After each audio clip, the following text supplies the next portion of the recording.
the intake manifold flap hindi po nagbubukas at nagsasara ng maayos. Yan ang nangyayari pag dinadala sa mga backyard mechanic.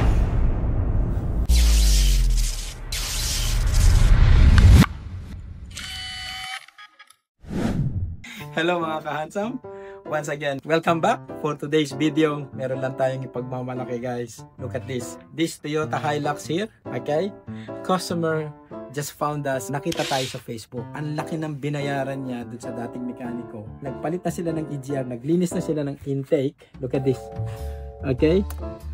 So, meron pa rin siyang intermittent. We got an intermittent low power. Now, pumunta siya sa atin hoping na matutulungan natin. Sabi ko, I'm not promising anything, but what we can do is we do the basic. Nirecommend ko yung major service, pina-pull out ko yung intake manifold, pina-pull out ko yung EGR para linisin natin, i-double check natin. Guess what?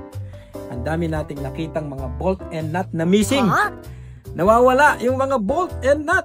Okay, at napansin natin yung EGR niya bago. It's brand new.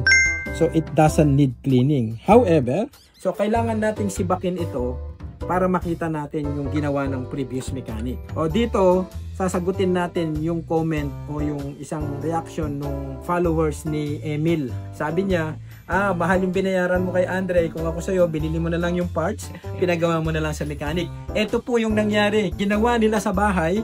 Okay, pagkatapos meron pa ring intermittent poor power itong sasakyan. Okay, ngayon ito yung nakita natin. O, tingnan nyo. Nakita nyo ba yon? Nakikita nyo yon? Okay.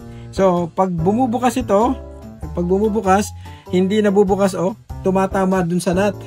Nahulog yung nut. Hindi nila alam. Sige, itanggalin mo na ngayon, kabayan. Hirap tanggalin pa, hindi nila alam. No one knows. Ayan, See? Now, tingnan mo to. Ngayon, magbubukas na ngayon ito ng see how much? Look at this. Look at this. Wow. Okay? From that opening to full closing and opening.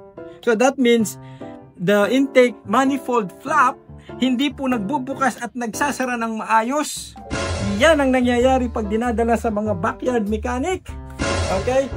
With respect sa backyard mechanic, I love you guys. Kaya lang, pagka sinasabi ninyong mahal tayo ng konti, mahalin nyo na lang kami sa Facebook. Huwag na yung presyo namin. You should be here. You should be Okay? So, bukas, hopefully, babalik na natin to. Kukumpletuhin ni Kevin yung mga nawawalang bolt and nut. And hopefully, at yung filter niya, kumusta? Yung secondary filter. Malinis, madumi. Ito pa. Hindi nila alam, nagpalit sila ng fuel filter. Ang mga Toyota, meron silang secondary filter. Saan nakikita to, Kev? Pakita mo nga. Sa malapit. Ayun, Medyo mahirap. Okay. Mahirap dukutin to. Kaya isinabay na namin. Ayun, hindi po alam ng customer.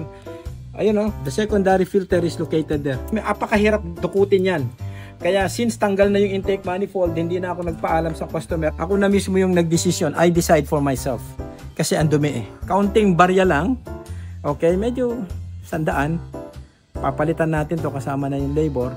Pero ang ginhawa naman na ibibigay dyan sa makina, kakaiba. Okay?